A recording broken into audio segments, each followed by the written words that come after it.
ومن أحسن قولا ممن دعا إلى الله وعمل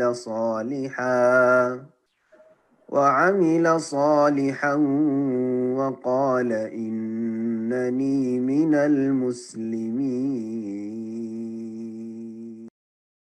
আসসালামু আলাইকুম, আমি কানাডা থেকে বলছি। সালাম রহমতুল্লাহ বরকাতুহু। জি বলেন। আমার প্রশ্নটা হলো মহিলাদের জামাতে নামাজ পড়া নিয়ে।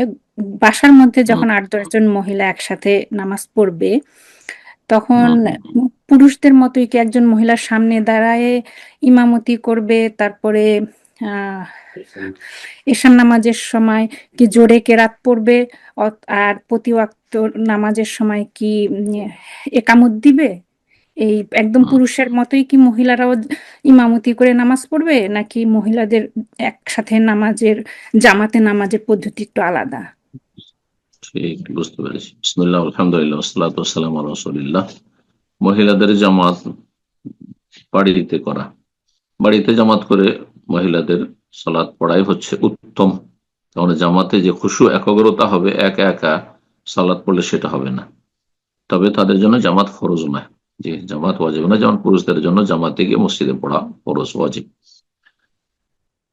মহিলারা যখন জামাত করবেন তখন পুরুষদের মতো সামনে ইমাম দাঁড়াবেন না, বরং কাতারের মাঝখানে দুই দিকে মহিলারা থাকবেন, মাঝখানে মিডিলে ইমাম দাঁড়াবেন। যিনি মহিলা ইমাম হবেন তিনি মাঝখানে দাঁড়াবেন, কাতারে, প্রথম কাতারে। জি। আর ডানে বামে অন্যরা থাকবেন, এটি পার্থক্য। জি। একামত অনেক ওলামারা বলছেন, ফুকাহারা বলছেন যে তাদের একামতের প্রয়োজন নেই, বা নেই তাদের একামত। কিন্তু বেশ কিছু দলিল ভিত্তিতে আমাদের হাদিস ওলামারা অনেক বলছেন যে একামত দিয়ে নাও ভালো। জি, মুস্তাহাব। তো একামত দিবেন। আর তারপরে তেলাওয়াতের বিষয়টি, তেলাওয়াত জেহরি সালাত বলতে যেখানে জোরে তেলাওয়াত মাগরিব, এশা, ফজর, এগুলিতে তেলাওয়াত জোরে করবেন, নিজেদেরকে শুনে ঘরের ভিতরে আওয়াজ থাকবে, ঘরের বাইরে যেন আওয়াজ না যায়। কিন্তু যদি দেখা যায় যে আমরা যদি জোরে তেলাওয়াত করি তো বারান্দায় বাইরে বেগানা পুরুষ রয়েছে, তাদের কাছে তেলাওয়াত পৌঁছিবে, তাহলে তখন সেটা আস্তে করে দিবেন। জি। কিন্তু যদি বাড়িতে কেউ না থাকে, শুধু মহিলারাই রয়েছে অথবা পুরুষরা আছে কিন্তু দূরে আছে, তাদের কানে আওয়াজ পৌঁছিবে না, তাহলে জেহেরি সালাত উচ্চ স্বরেই মহিলারাও তেলাওয়াত করবেন। জি, স্বাভাবিক উচ্চ স্বরে, যেন বাইরে তেলাওয়াতের আওয়াজ না যায়। বারাকাল্লাহু ফিক। প্রশ্ন করবেন শিমু, আপনি প্রশ্ন করুন। আসসালামু আলাইকুম ওয়া রাহমাতুল্লাহি ওয়া বারাকাতুহু। ওয়ালাইকুম আসসালাম ওয়া রাহমাতুল্লাহি ওয়া বারাকাতুহু। বলেন। বাংলাদেশের সিলেট থেকে বলছি। প্রশ্ন বল। আমার প্রশ্ন হচ্ছে, এই যে আমরা আল্লাহর কাছে দোয়া করি যে আল্লাহ আমাদের ধৈর্য বৃদ্ধি করে দিন, এই দোয়াটা নাকি পড়া উচিত না, এর ফলে নাকি আরো বিপদ আসে ধৈর্য ধরার, এটা কি ঠিক? এইভাবে কি আমরা দোয়া করতে পারবো? না, ভুল কথা। রব্বানা আফরিগ আলাইনা সাবরান ওয়া সাব্বিত আকদামানা ওয়ানসুরনা আলাল কওমিল কাফিরিন। কোরআনে তো আল্লাহ দোয়া শিখিয়েছেন, তো যদি এই দোয়া করা উচিত না হইতো বা ঠিক না হইতো তাহলে আল্লাহ কেন শিখাবেন? রব্বানা আফরিগ আলাইনা সাবরা, হে আল্লাহ আমাদের উপর সবর, ধৈর্য ঢেলে দাও, মানে পূর্ণ মাত্রায় দান করো। এটা হচ্ছে যেমন পানি ঢেলে দেওয়া হয়, হ্যাঁ, ফোটা ফোটা বৃষ্টির মতো নয়। আফরিগ আলাইনা সাবরা, আফরিগ মানে ঢেলে দেওয়া, বালতি থেকে যেমন একবারে পানি ঢেলে দেওয়া হয়, ঠিক ওই রকমই। সুতরাং সবরের দোয়া করতে পারবেন, কিন্তু বালা মুসিবত চেয়ে নিতে পারবেন না যে আল্লাহ বালা মুসিবত আসুক আর আমি যেন সবর করতে পারি, সবর করার তৌফিক দাও। না, বালা মুসিবত চাইবেন না। এর বিপরীত বলা হয়েছে যে সাল্লাল্লাহু আল আফিয়া, আফিয়াত তলব করো, নিরাপত্তা তলব, আল্লাহ সুস্থ রাখো সব দিক থেকে, মানসিক, পারিবারিক, শারীরিক আর সামাজিক, হ্যাঁ, সব দিক থেকে তুমি আফিয়াতের সাথে, শত্রুদের থেকে আফিয়াতে রাখো। কখনো শত্রুদের মুখোমুখি হওয়ার, হ্যাঁ, মার মুখ থাকা, হ্যাঁ, আর তারপরে লাগুক, হ্যাঁ, বাদুক ঝামেলা, হ্যাঁ, মারামারি করবো, কখনো না। নবী সাল্লাল্লাহু আলাইহি ওয়াসাল্লাম লা তাতামান্নাউ লিকাল আদুওয়ি, শত্রুদের সাথে কখনো মুখোমুখি হওয়ার যে সুযোগ চলে আসুক, এটা কখনো তামান্না করিও না, আশা আকাঙ্ক্ষা করিও না, কখনো মনের কামনা বাসনা যেন না। বরং সারুল্লাহ আফিয়া, ওরা আমাদের থেকে দূরে থাকুক, আমরা তাদের থেকে দূরে থাকি, আল্লাহ তাদের অনিষ্ট থেকে আমাদেরকে রক্ষা করুক।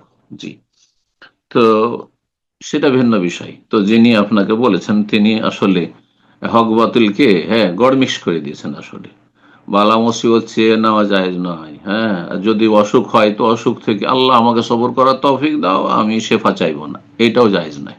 আপনি শেফা চাইবেন। আম্বিয়া রাসূলগণ শেফা চেয়েছেন। আইয়ুব আলাইহিস সালাম আন্নী মাসানিয়া দুর ওয়া আনতা আরহামুর রাহিমিন, আল্লাহ আমি অসুস্থ হয়ে পড়েছি, রোগী হয়ে গেছি, তুমি আরহামুর রাহিমিন। জি, তো আল্লাহর কাছে ভালোটাই চাইবেন, কিন্তু যদি বিপদগ্রস্ত কেউ হয় তো অবশ্যই সবর করবেন। সবর 3 প্রকারের, সব রকমের সবর করা হচ্ছে পুরো দিন। জি, বারাকাল্লাহু ফিক। আমিন। এ পর্যায়ে প্রশ্ন করবেন আলী ফায়াজ। জি, আপনি প্রশ্ন করুন। আসসালামু আলাইকুম শেখ, প্যারিস থেকে বলছিলাম। ওয়ালাইকুম আসসালাম ওয়া রাহমাতুল্লাহি ওয়া বারাকাতুহু। বলেন। শেখ, আমি এখানে খতিব সাহেব উনি জুমার দিনে বলছেন যে এরকম, না উনি এক দার্সে বলছেন যে এরকম যে মালিকি মাযহাবে কুকুরের বাচ্চা, যে বাচ্চা দুধ খায় ওই বাচ্চা কুকুর খাওয়া হালাল। তা আমি ওনাকে প্রশ্ন করলাম এই কিতাবটা এবং কোন ইমামের এই কিতাবটা। উনি বললেন মালিকি মাযহাবের প্রত্যেকটা কিতাবে আছে। এটা কি সত্য?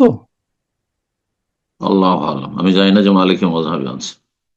হ্যাঁ, আমারও জানা নাই যে মালিকি মাযহাব। আচ্ছা, যদি মালিকি মাযহাবে থাকে তোর মূল্য বাকি, কোরআন হাদিসের সাথে না হইলে 1 পয়সা মূল্য নেই।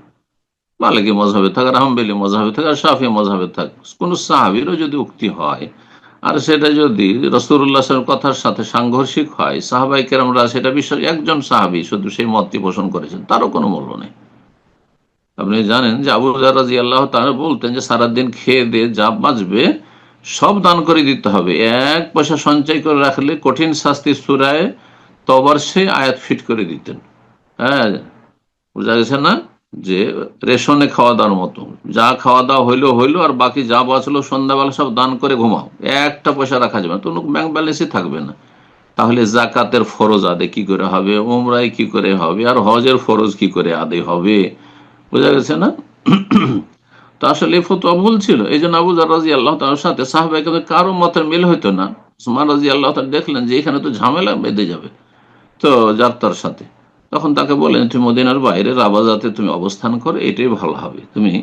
তুমিও অন্যকে ফিতনা থেকে তুমি বাঁচালে, আর তুমিও তাদের ঝামেলা থেকে বাঁচালে। জি, তিনি অনড় ছিলেন তার ভুল ফতোয়ার উপর। আবু হুরায়রা রাদিয়াল্লাহু তাআলা এত বড় সাহাবী, সবচেয়ে বেশি হাদিস বর্ণনা করেছেন, তারপরে তিনি উযু করার সময় বগল পর্যন্ত ধুইতেন। তখন তার ছাত্ররা বলে যে অন্য সাহাবীরা কেউ সেখানে, আপনি কি করছেন, বগল পর্যন্ত ধুইছেন হাত ধুইতে গিয়ে, কোন সহ ধোয়া যথেষ্ট। কিন্তু তিনি বলতেন যে না, আখেরাতে হাসর মাঠে চমক হবে, আমি আমার চমকটা লম্বা করতে চাই। তার ফতোয়া ভুল ছিল। তাহলে সাহাবীদের ফতোয়া যদি ভুল, ফতোয়ার কোনো মূল্য না থাকে, তো যদি মালিকি মযহাবে থাকে, প্রথম কথা ইমাম মালিকের কথা এটি নয়। মযহাবের নামে জগা খিচড়ি ইমামের সাথে মেলা কিছু তিলকে তাল করে ঢোকানো হয়েছে। তাখরিজুল মাসাইল, যেটিকে ফিকহের ভাষা বলা হয়, একটি মাসলাকে মূল বানিয়ে নিয়ে ইমাম সাহেবের কথাকে হাজার হাজার মাসলা, কল্পিত মাসলা মাসাইল লাগিয়ে দেওয়া হয়েছে, এইটাও তার মযহাব। এতে হয়েছে কি, হানাফি মযহাবের মাসালা মাসাইল আবু হানিফা স্বপ্নেও দেখেননি যে এগুলো, তিনি হয়তো বলতেন না, কিন্তু সে মযহাবে চলে এসছে এগুলো কথা তাখরিজুল মাসাইল করতে গিয়ে। তা আসলে এগুলোর কোনো মূল্য নেই, কোরআন হাদিসের সাথে না মিললে 1 পয়সা মূল্য নেই।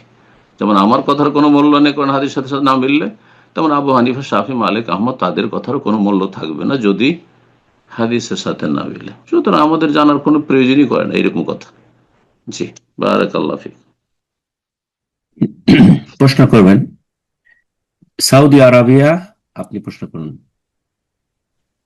সালাম আলাইকুম শাইখ, আশা করি ভালো আছেন। জি, কোথায় বলছেন? জি, আমি মদিনা থেকে বলছি। নাম লিখবেন, নাম, নিজের নাম সৌদি আরবে লিখবেন না, নাম লিখে নাম এন্টার করে তারপরেই করবেন জমি। মাফ করবেন শাইখ, আমি আমার পরিচয়টা দিতে চাচ্ছি না, তবে একটা গুরুত্বপূর্ণ প্রশ্ন করতে চাচ্ছি আর কি। বলেন।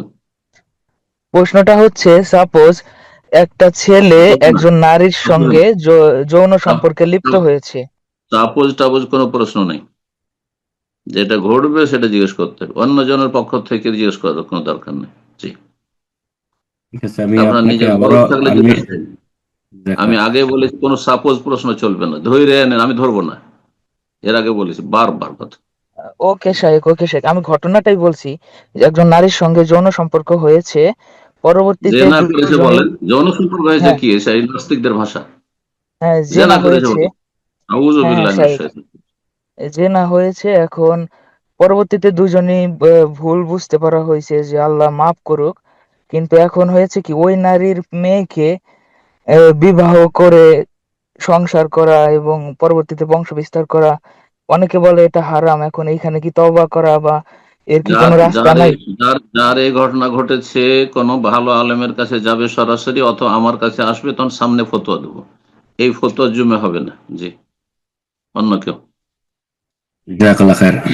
এ পর্যায়ে প্রশ্ন করবেন আবু আব্দুল্লাহ ইমরান। জি, আপনি প্রশ্ন করুন। আসসালামু আলাইকুম রহমতুল্লাহি ওবরাকাতুহ। আসসালাম রহমতুল্লাহ বরকাত। জি, শেখ, আল্লাহর কাছে আপনার সার্বিক নিরাপত্তা এবং সার্বিক সুস্থতা কামনা করি। আমিন, আল্লাহ জাযাকাল্লাহু খায়ের। আল্লাহ আপনাদের ভালো করুন, বারাকাল্লাহ ফিক। জি, শেখ, আমি মাসকাট ওমান থেকে বলছি। বলেন। শেখ, আমার একটা সালাত সংক্রান্ত প্রশ্ন, যে হুম, আমরা যখন সালাতে ইমামের পিছনে তাকবীরে তাহরিমার পূর্বে অনেক সময় পকেটে মোবাইল এবং চোখে চশমা থাকে, ওইটা খুলে আমরা যখন সালাতের সামনে রাখি তখন সালাত শুরু করি, তখন ওই মোবাইল বা চশমা খুলে কি সামনে রাখা যাবে কি যাবে না, এটা সম্পর্কে বিস্তারিত নামাজ জানতে চাই। অবস্থায়, নামাজ অবস্থায় না জি, তকবীরের আগে? না, নামাজ অবস্থায় তকবীরে তাহরিমা দিয়ে যখন আমরা হাত বাঁধি তখন। আগে রেখে দিবেন চশমা খুললে, আর যা রাখার মোবাইল, তারপর তকবীর তাহরিমা। তকবীর তাহরিমার পর দুনিয়ার কাজ চলবে না, জায়েজ নয়। জি, জায়েজ নয়। বাকি বেশি নড়াচড়া হলে নামাজ বাতিল হবে। আর যদি দেখা যায় চশমাটা পড়ে যাচ্ছে, হ্যাঁ, হালকা সামান্য কিছু হরকত করেছে, তো মাকরু, অপছন্দনীয়। কিন্তু বেশি যদি হয়, একবার মোবাইল রাখছে আর একবার চশমা রাখছে, আবার বারবার করে প্রতি রাখাতে চশমা পড়ে যাচ্ছে, তখন আবার উঠিয়ে পকেটে রাখছে, তো নামাজ বাতিল হওয়ার আশঙ্কা আছে। জি, এ পর্যায়ে প্রশ্ন করবেন ইসরাত জাহান। আপনি প্রশ্ন করুন। আসসালামু আলাইকুম শেখ। ওয়ালাইকুম আসসালাম রহমতুল্লাহ বরকাত। জি, জি বলেন। শেখ, আমি ঢাকা বাংলাদেশ থেকে বলছি। হুম। আমার হচ্ছে গিয়ে জন্মের সময় আমার মা মারা যায়, তো তখন থেকে হচ্ছে গিয়ে আমার মামা মামির কাছে আমি বড় হই, তো মামি আমাকে দুধ পানও করিয়েছেন। তো এখন হচ্ছে গিয়ে আমি এটা প্রাপ্তবয়স্ক হওয়ার পর জানতে পারছি যে না, আমার বাবা মা না। তো কিন্তু আমার কাগজপত্র সবকিছু এনাদের নামেই হয়ে গেছে। এখন আমি জানার পর যে কোরআনে এটা নিষেধ আছে যে অন্যকে পিতা বলে পরিচয় দেওয়া যাবে না, তো আমি কাগজপত্র চেঞ্জ করার জন্য অনেক চেষ্টা করেছি, কিন্তু আসলে ব্যর্থ।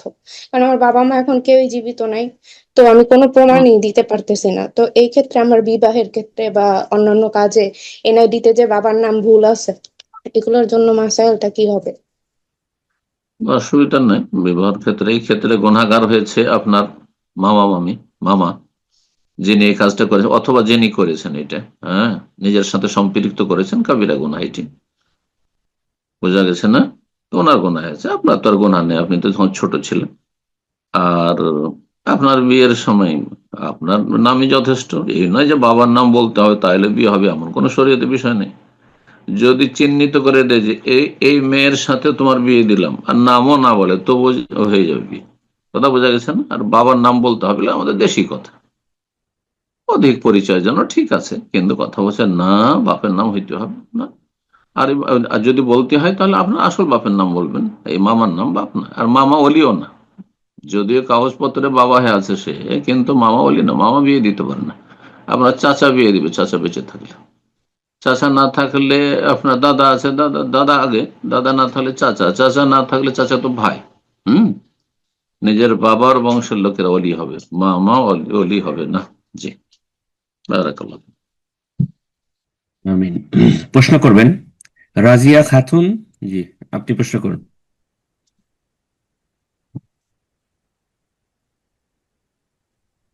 রাজিয়া খাতুন, ডিভাইসটা আনমিউট করে নিন, প্রশ্ন করুন। জি, জি আপনার আসসালামু ডিভাইস আলাইকুম ওয়া রাহমাতুল্লাহি ওয়া বারাকাতুহু। ওয়ালাইকুম আসসালাম রহমতুল্লাহ বরকাত। জি আমি হুগলি জেলার আরামবাগ থেকে বলছি। প্রশ্ন বলেন। হ্যাঁ, আমার কোশ্চেন হলো যে আমরা যে মাথার চুল পাকে একটা দুটো করে পেকে যায়, যে সেই চুলগুলো কি তুলে তুলে ফেলা যাবে, না ওটা কালার করতে হবে চুলে, মাথার চুল? জি, পাকা চুল তোলা নিষেধ করেছেন রাসূলুল্লাহ উম, সাল্লাল্লাহু আলাইহি ওয়াসাল্লাম পাকা চুল তুলতে নিষেধ করেছেন, জায়েজ নয়। জি, এতে ক্ষতি আছে, শারীরিক ক্ষতি আছে, এই জন্য নিষেধ রাসূলুল্লাহ সাল্লাল্লাহু আলাইহি ওয়াসাল্লাম। হিকমত আল্লাহ বেশি জানেন, এবং আল্লাহ রাব্বুল আলামিন ওহী ভিত্তিক নবী সাল্লাল্লাহু আলাইহি ওয়াসাল্লাম কথা বলেছেন। আমাদের তাতে উপকার রয়েছে যে আমরা আমাদের পাকা চুলগুলি তুলে ফেলবো না। বোঝা গেছে? এই চুল যদি সাদাই থেকে যায় তাও অসুবিধা নেই। আর যদি মনে করেন যে রঙে নেব, কালো রঙে রঙাতে পারবেন না, কালো ছাড়া ব্রাউন রঙান, বাদামি রং, ধূসর রং, অথবা মেহেদি রং, সমস্যা নেই। জি লেখার এ পর্যায়ে প্রশ্ন করবেন মাহদি হাসান ফরহাদ। জি আপনি প্রশ্ন করুন। উম, মাহদি হাসান ফরহাদ, ডিভাইসটা আনমিউট করে নিন, প্রশ্ন করুন।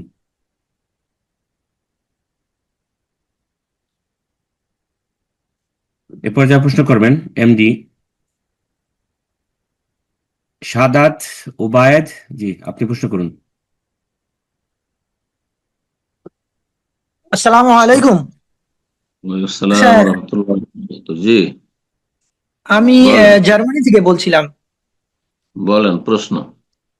ওই কোরআনে সিলা রাহমি নিয়ে যে কথাগুলো আসছে, রক্ত সম্পর্কিত হুম, আত্মীয়, ওই বিষয়ে একটা প্রশ্ন ছিল যে হুম, আপন ফুপাতো ভাই বোন বা আপন খালাতো ভাই বোন, এরা কি রক্ত হুম। সম্পর্কীয় আত্মীয় যার কথা কোরআনে বলা হয়েছে?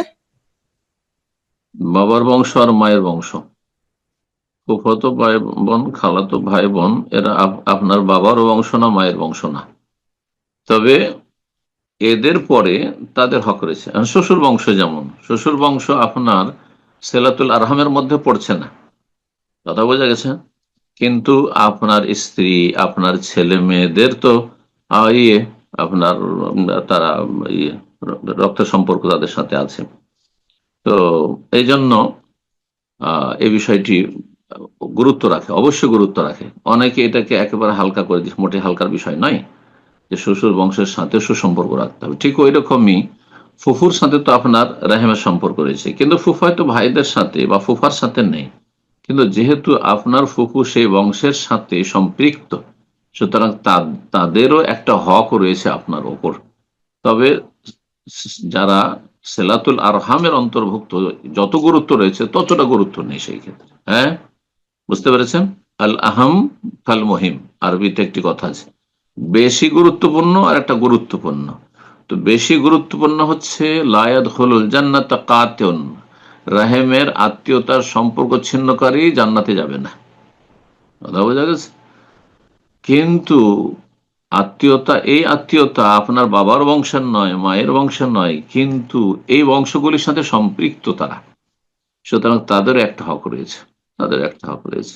বারাকাল্লাহ ফিক। আমিন। এ পর্যায়ে প্রশ্ন করবেন এস কে ইকবাল। জি আপনি প্রশ্ন করুন।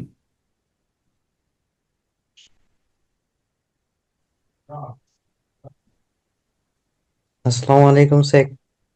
ওয়ালাইকুম আসসালাম ওয়া রাহমাতুল্লাহি ওয়া বারাকাতুহু। জি শেখ আমি হাওড়া জেলা থেকে বলছি। প্রশ্ন। শেখ প্রশ্নের আগে আমি একটা আপনার কাছে আবেদন চাইছি যে এই আপনার ভিডিও নিয়ে ইউটিউবে একটা চ্যানেল আছে সুন্নাহ সলিউশন। তো ওখানে আপনার ভিডিও নিয়ে যারা সব মহিলারা মানে আহ প্রশ্ন করে, তাদের অনেক রকম বোরকা বা আকর্ষণীয় অনেক ছবি ওখানে ব্লার করে দেয়, যেখান থেকে আমরা দিন শিখলে অনেক আমাদের চোখের হেফাজতে অনেক প্রবলেম হয়। তো ওর জন্য হুম হুম, আপনার একটু মানে নসিহত করার জন্য বলছিলাম। আর আল্লাহ একটা হেদায়েত প্রশ্ন ছিল করুন। যা ইউটিউবারদেরকে বলছি আল্লাহ হেদায়েত করুক, আমাদের অফিসিয়াল চ্যানেল ছাড়া আমাদের বক্তব্যগুলো যারা কপি করে নিচ্ছে তারা কেউ আমাদের কাছ থেকে অনুমতি নেয়নি। হ্যাঁ, তারা খেয়াল খুশি করছে। তারা যদি সীমা লঙ্ঘন করে আর হাসরের মাঠে আসামির কাঠগড়ে হাজির হবে, এবং তাদেরকে আমরা ক্ষমা করব না। যদি এমন কোন আপত্তিকর ছবি তাতে অ্যাড করে অথবা তাতে আপনার বিষয়বস্তু আকর্ষণীয় বানাচ্ছে, হ্যাঁ, টাইটেল আকর্ষণীয় টাইটেল যেটা আমি বলতে চাইনি, এই সীমা লঙ্ঘন, এগুলো বিভিন্ন রকম সীমা লঙ্ঘন ইউটিউবাররা করছে হাদাহামুল্লাহ, এবং বিনা অনুমতিতে স্বেচ্ছাচারিতা করছে। আরে অফিসিয়াল চ্যানেল থেকে শোনো, তোমাদের করতে হয়তো কাটিং দাও, আর সেখানে ফেতনার কারণ যেন না হয়। তুমি দাওয়ার কাজ করছো না, ফেতনা সৃষ্টি করছো। কিন্তু এক শ্রেণীর লোকের আছে, এরা দাওয়ার কাজ করে না, এরা ডলার ইনকাম করে। এইসব ইউটিউবার অধিকাংশরাই ডলার ইনকাম করে, যার ফলে এদের এইসব আমলে কোনো এখলাস নেই, আর কিছু পাবেও না এরা, বরং উল্টো শাস্তি পাবে। নেকি পাওয়া তো দূরের কথা, উল্টো শাস্তি পাবে। আল্লাহ এদেরকে হিদায়াত দান করুন। জি, আহ, আমার একটা প্রশ্ন ছিল যে আমরা যখন বাইরে যাই তখন আমার মানে মা আমার বাবাকে আর আমাকে ওই 3 কুলহ ও আয়াতুল কুরসি পড়ে প্রায় সময় বাইরে গেলে ফুঁক দেয়। তো এটা কি রেগুলার করলে বেদাত হবে? না বেদাত ফুক দাও না। আর বাইরে বেরোলেও এখলাস ফালাক নাস পড়াও বেদাত। নবী সাল্লাল্লাহু আলাইহি ওয়াসাল্লাম শিখিয়েছেন না, শেখাননি? বাইরে গেলে দোয়া শিখিয়েছেন, বিসমিল্লাহ তাওয়াক্কালতু আলাল্লাহ ওয়ালা হাওলা ওয়ালা কুওয়াতা ইল্লা বিল্লাহ। তারপরে গাড়িতে চাপলে দোয়া পড়বে। কোন জায়গায় অবতরণ করলে আউযু বিকালিমাতিল্লাহি তাম্মাতি মিন শাররি মা খালাক, এখন ওখানে যদি কেউ সূরা ইখলাস ফালাক নাস পড়া শুরু করে তো সুন্নাত হবে না, বেদাত হয়ে যাবে। এগুলি ইবাদতের বিষয়, সুতরাং এখানে খেয়াল খুশি কিছু করা যাবে না। অনেক মহিলারা আছে বাচ্চাদেরকে নিয়ে কোথাও বেরোবে, অথবা বেরো হয় না, বাড়িতে আছে, বাসাতে আছে। কেউ কোনো মহিলারা আসলো অথবা আসলো না, সকাল সন্ধ্যায় একজন জিজ্ঞেস করছে হোয়াটসঅ্যাপে বেশ কিছুদিন আগের, বলছে আমি সকাল সন্ধ্যার জিকির গুলি দোয়াগুলি পড়ে আমি আমার বাচ্চাকে ফু দিই। বেদাত এটি। আপনি সকাল সন্ধ্যার আজকার পড়বেন আর বাচ্চাকে ফু দিবেন, আপনি এগুলো কোথায় পেলেন? আপনি বেদাত এগুলো। জি, আল্লাহ হিদায়াত করুক বাড়াবাড়িতে। আমিন। এরপর যা প্রশ্ন করবেন মাহাদি হাসান ফরহাদ, জি আপনি প্রশ্ন করুন।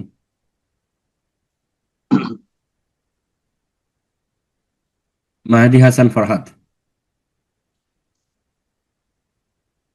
এই পর্যায়ে আমরা আরেকজনেরকে সুযোগ করে দিয়েছি, প্রশ্ন করবেন রুমান। রুমান আপনি প্রশ্ন করুন। জি,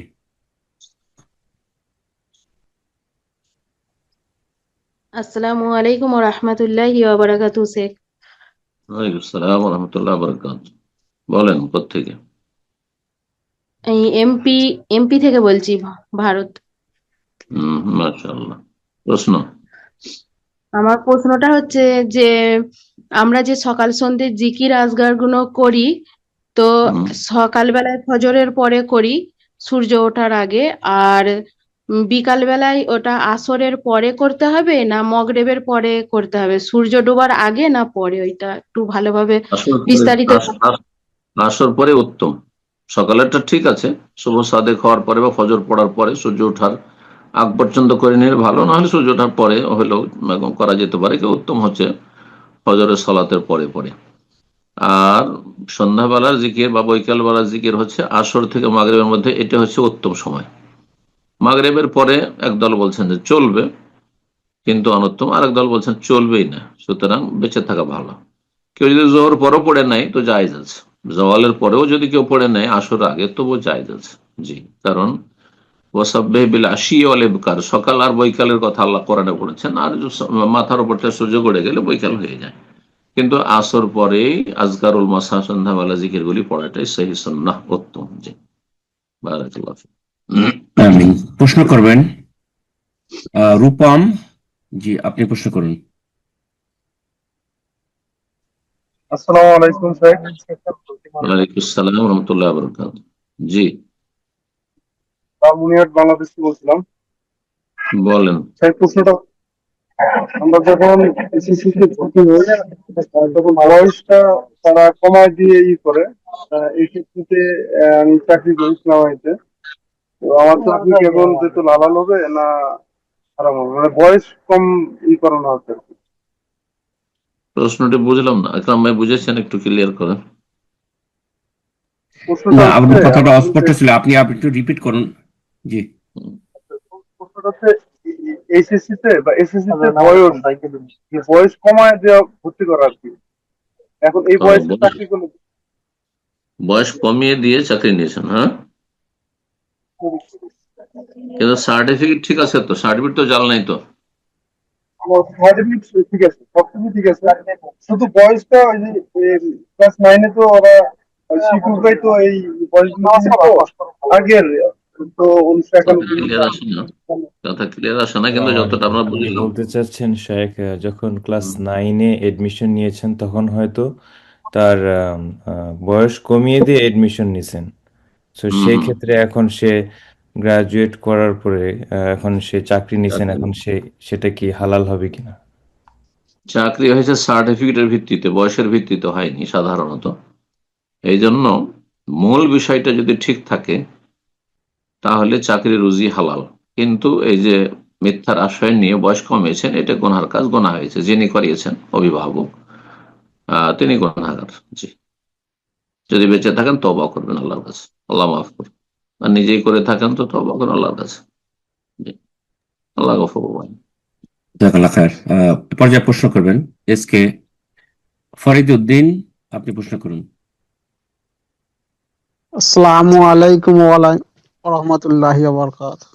ওয়ালাইকুম আসসালাম ওয়া রাহমাতুল্লাহি ওয়া বারাকাতুহু। জি, আমি পশ্চিম বাংলা বর্ধমান থেকে বলছি। বলেন প্রশ্ন। আমি একজন ড্রাইভার, তা আমাকে যখন আমি দুপুর বেলায় বা সন্ধ্যা বেলায় বের হব, তাহলে কি আমি তখন জোহর আর আসর একসাথে পড়ে বেরোতে পারবো? আর মাগরিবের সময় যদি বের হয় তাহলে মাগরিব আর ইশা একসাথে পড়ে বেরোতে পারবো? নিজের বাড়ি থেকেই? জি, বাড়ি থেকে। বাড়ি থেকে না জমা করে, জমার সম্পর্ক হচ্ছে সফরের সাথে, আর এখনো বাড়িতে আছেন তো সফর শুরু হয়নি, সুতরাং এইভাবে জমা করা ঠিক নয়। কারণ আল্লাহ রাব্বুল আলামিন 5 ওয়াক্ত সালাত 5 টাইমে ফরজ করেছেন, প্রত্যেকটা টাইম বেঁধে দিয়েছেন, শুরু এবং শেষ। ইন্নাস সালাতা কানাত আলাল মুমিনিনা কিতাবাম মাওকুতা, বোঝা গেছে, ওয়াক্ত মোতাবেক আল্লাহ ফরজ করেছেন। এই জন্য জমা করার বিষয়টি যেখানে এলাও সেখানে এলাও, শুধু আসল হচ্ছে আসল ওয়াক্তে পড়া। এই জন্য আপনি নিরুপায় না হলে বাড়ি থেকে এভাবে পড়ে যাবেন না, বরং আপনি শহরের বাইরে চলে গিয়ে যে মসজিদটা পাবেন, হ্যাঁ, সেখানে গিয়ে জমা করবেন। শহরের বাইরে চলে গিয়ে প্রথম যে মসজিদ পাবেন, হ্যাঁ, রোড রাস্তার আশেপাশে, সেখানে গিয়ে জোহর আসর জমা করবেন আর মাগরিব এশা জমা করবেন। আর বাড়ি থেকে জমা করে বেরিয়ে যাবেন, এটা নিরুপায় হলে করা যেতে পারে কোনো সময়, যে কোনো জায়গায় নামাজ পড়ার মতো কোনো পজিশন নেই, আর রাস্তাঘাটে কোথাও নামাজ পড়ার এলাও নেই। অনেক সময় জুলম অত্যাচারের শিকার হইতে হচ্ছে, অনেক জায়গায় জালেমরা জুলম করছে, রাস্তাঘাটে কোথাও নামাজ পড়লে এরকম পরিস্থিতি যদি থাকে, অথবা মহিলাদের ক্ষেত্রে আরেকটা মাসলা যে বাইরে গিয়ে কোথাও উজু করার ব্যবস্থা নেই, পর্দার মধ্যে বেপর্দা হয়ে চেহারা করে উজু করা মুশকিল, সেই ক্ষেত্রগুলিতে জমা করে নেওয়া যেতে পারে, সেই ক্ষেত্রগুলিতে বাড়িতে জমা করে নিতে পারে। বারাকাল্লাহ। আমিন। প্রশ্ন করবেন আব্দুল আজিজ আল আমান, আপনি প্রশ্ন করুন।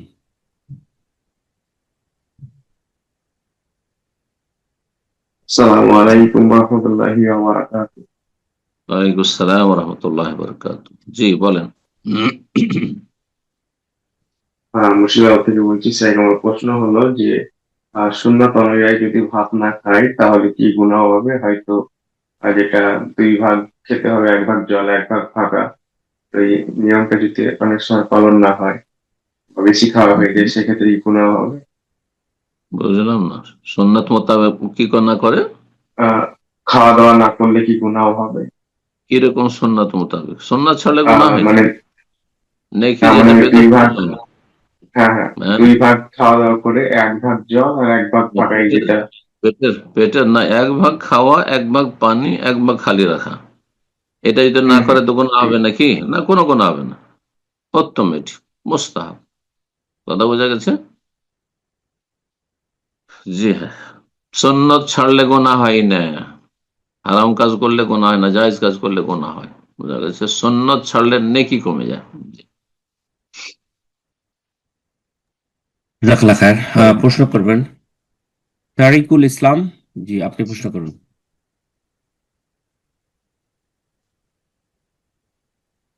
তারিকুল ইসলাম।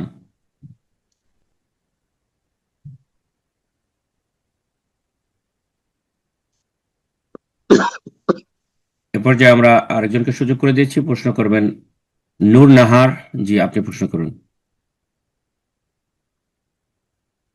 আসসালামু আলাইকুম রহমতুল্লাহ বারাকাতু। ওয়ালাইকুম আসসালাম ওয়া রাহমাতুল্লাহি ওয়া বারাকাতুহু। জি বলেন, কোথা থেকে? উত্তর 24 পরগনা থেকে বলছিলাম। জি কোথা থেকে? উত্তর 24 পরগনা। বলেন প্রশ্ন।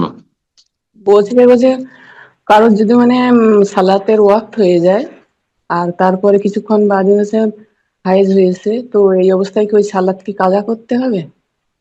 আর হ্যাঁ, একটা বিষয়, সালাতে রক্ত যদি হয়ে গিয়ে থাকে আর আপনি লেট করেছেন, আউয়াল ওয়াক্ত আদায় করলে হয়তো তখন পাক ছিলেন, তাহলে ওটা কাজা করে নেবেন।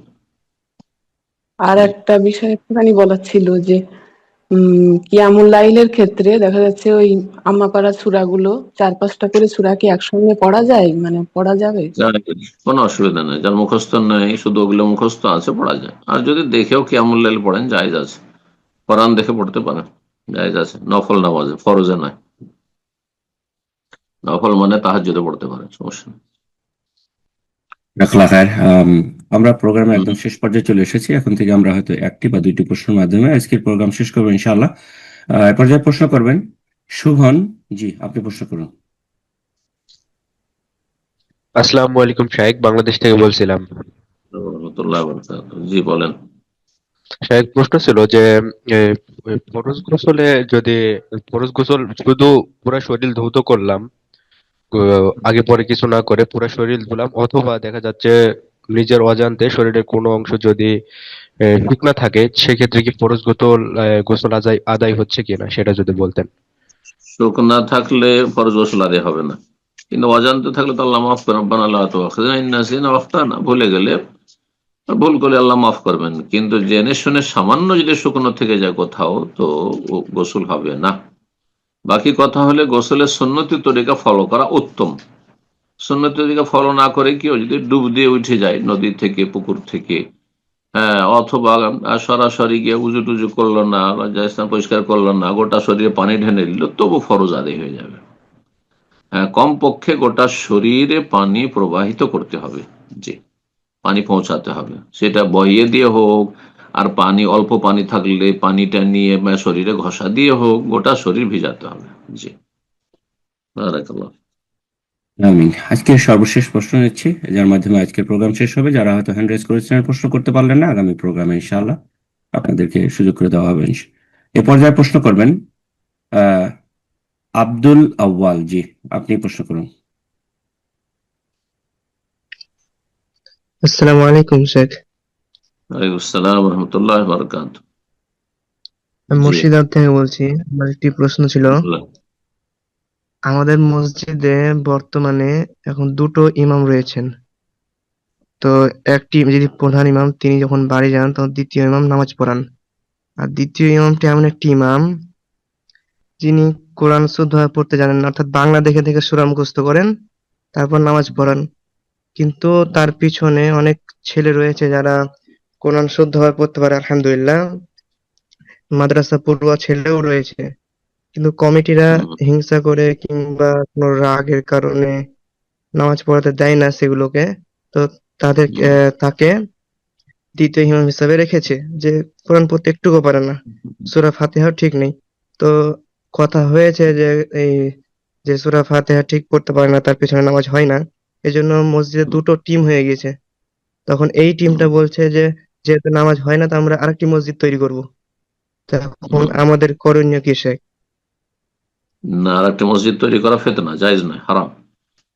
বাকি কথা হলো যে সূরা ফাতিহাতে ভুল কি ধরনের হচ্ছে, যদি লাহনে জালি হয়, মানে এমন ভুল যাতে অর্থ পাল্টিয়ে যাচ্ছে, হরকত, জের জবর পেশের পার্থক্যের কারণে হোক, অথবা মাখরাজ একেবারে ভুলের কারণে,